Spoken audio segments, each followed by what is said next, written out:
ఓం శ్రీ గురుభ్యో నమః. ఓం శ్రీ మాత్రే నమః. శని వక్రగతి 138 రోజుల పాటు జూలై 27వ తారీఖు నుంచి డిసెంబర్ 11వ తారీఖు వరకు కూడా శని వక్రగతి యొక్క ప్రభావం మేషాది ద్వాదశ రాశుల మీద ఏ విధంగా ఉండబోతుంది?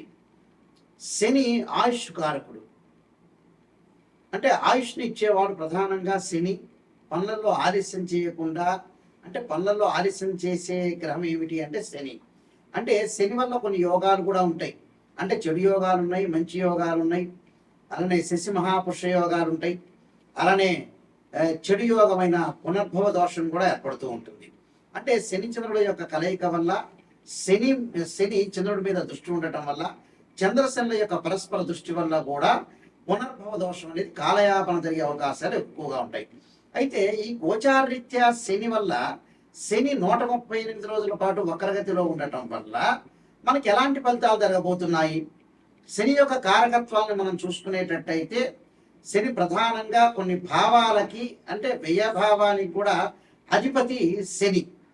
అలానే ఇక్కడ శని ఏదైతే ఆయుష్ని, ఆరోగ్యాన్ని, ప్రధానంగా పనులలో ఆలస్యాన్ని, అలానే ఇలాంటి విషయాలన్నిటి కూడా కారణభూతం. అంటే ఇనుము, ఆయులు, పండ్లు, అలానే ఆరోగ్యపరంగా ఇబ్బందులు, అలానే ఎముకలు, అలానే పాదాలు, కీళ్ళు, ఇలాంటి వాటిలన్నిటి కూడా కారణభూతమయ్యే గ్రహం ఏంటంటే శని. అంటే ప్రమాదాలు, అనుమానాలు, అవమానాలకు కూడా కారణభూతమైందే శని. అంటే శని గ్రహం, ఇవన్నీ కూడా శని గ్రహం యొక్క ఫలితాలు ఏ విధంగా ఉండబోతున్నాయి? మరి ఇవన్నీ చెప్పేవి ఎలాంటి ఫలితాలు అంటే గోచారరీత్యా చెప్పబడే ఫలితాలు అంటారు. అంటే బర్త్ చార్ట్ అనుసరించేవి కాదు, గోచారరీత్యా చెప్పబడే ఫలితాలు. అంటే బర్త్ చార్ట్కి గోచారానికి లాట్ ఆఫ్ డిఫరెన్స్ ఉంటుంది. అంటే ఒకటి ట్రాన్సిట్ సిస్టము, ఒకటేమో నాటల్ చార్ట్, అంటే బర్త్ చార్ట్ అంటారు. ఇప్పుడు చెప్పే గోచారం అనేది 20% ఫలితాన్ని నిర్ణయం చేస్తుంది.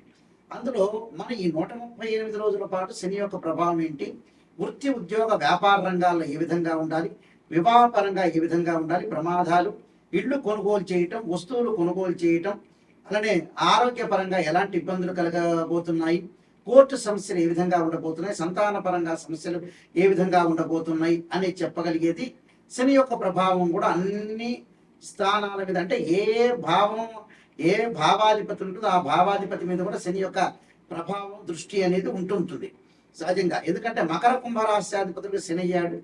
భావాధిపతి వేరు, ఇక్కడ రాశ్యాధిపతి వేరు, అక్కడ ఉండే గ్రహం వేరు.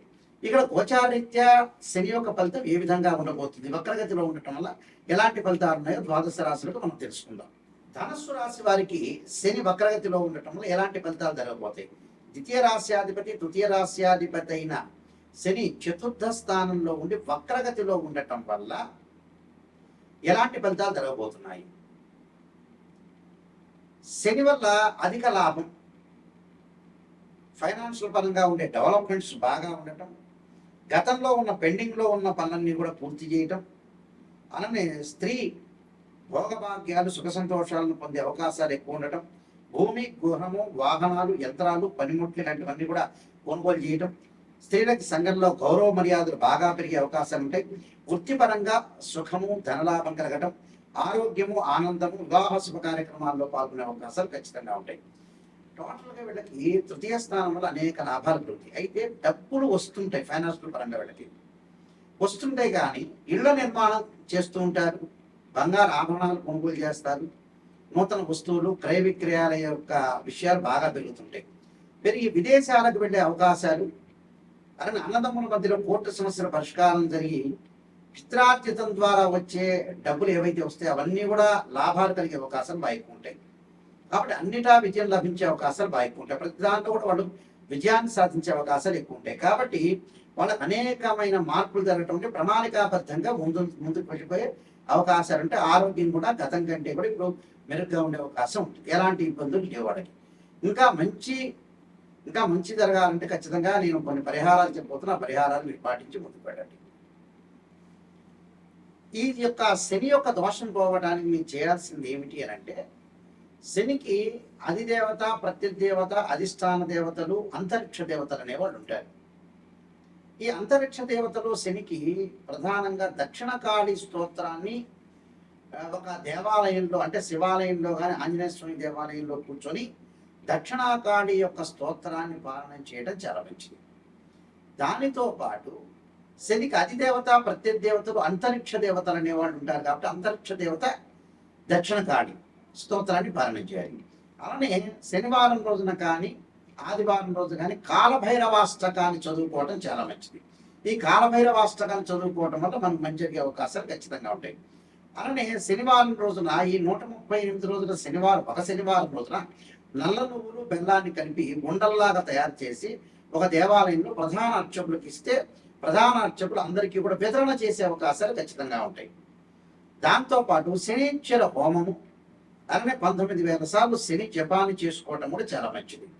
అలానే ఆరోగ్యపరంగా ఇబ్బందులు కలుగుతున్న వ్యక్తులకి నువ్వుల నూనెతోటి శివుడికి అభిషేకం చేయటం ఒకటి.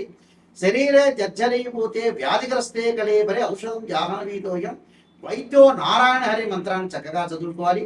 నీలాంజన సమాభాసం నైపుత్ర్యమాభృజం ఛాయామార్తాండ సంభూతం తమ నమామి శనైశ్వరమనే మంత్రాన్ని చక్కగా చదువుకోవటం.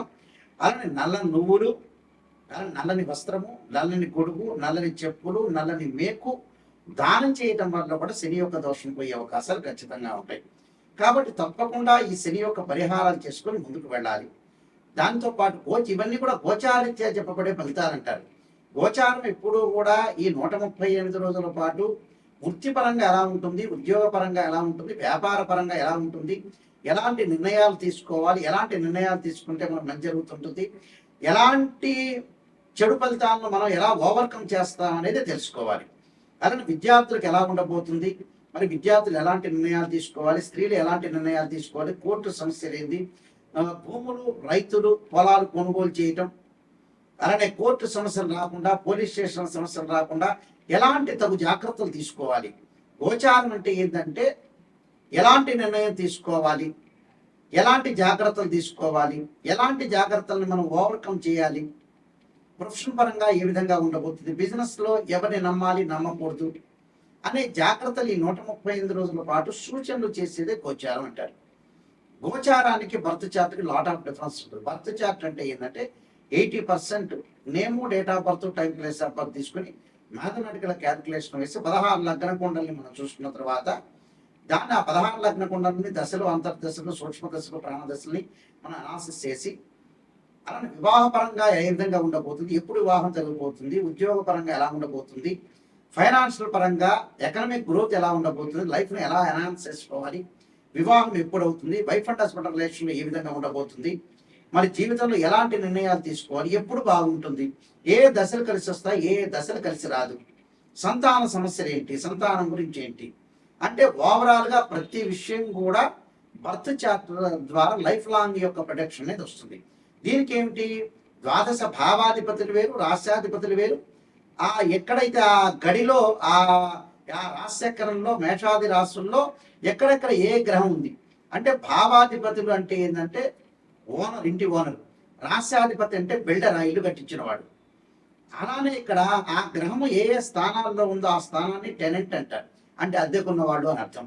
అలాగా దాని యొక్క దృష్టి ఏంటి అంటే భావాధిపతులు అంటే ఏంటంటే ఎవరైతే జన్మలగ్నంలో జన్మిస్తారో ఆ లగ్నానికి అధిపతి ఎవరంటే తనుభావం అంటారు. తనుభావానికి రవి అధిపతి, ద్వితీయ భావానికి గురువు, తృతీయ భావానికి కుజుడు, చతుర్థ భావానికి ఇక్కడ చంద్రుడు బుధుడు అని, పంచమ భావానికి కుజుడని అంటే పంచమ భావానికి గురువు అని, అలాగే షష్ఠం భావానికి కుజుడని అంటే షష్ఠమ భావానికి కుజుడు శని, పంచమ భావానికి వచ్చేటప్పుడు గురువు, చతుర్థ భావానికి చంద్రుడు బుధుడు, ఇవి భావాధిపతులు.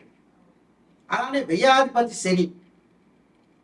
అంటే మనం ప్రతిదీ కూడా భావాధిపతులే కాకుండా రాస్యాధిపతులు ఆయా గ్రహాలు ఏ రాశుల్లో ఉన్నాయో కూడా మనం చూసుకొని ముందుకు వెళ్ళాలి. ఒక వివాహం కాలేదు అని అంటే ఒక మనిషికి రాశిచక్రము, నవాంశము, భావచక్రము, దశలు, అంతర్దశలు, వృత్తిపరంగా ఫైనాన్షియల్ పరంగా డెవలప్మెంట్ లేదు అంటే రాశిచక్రము, దశమాంశము, భావచక్రము, దశలు, అంతర్దశలు చూడాలి.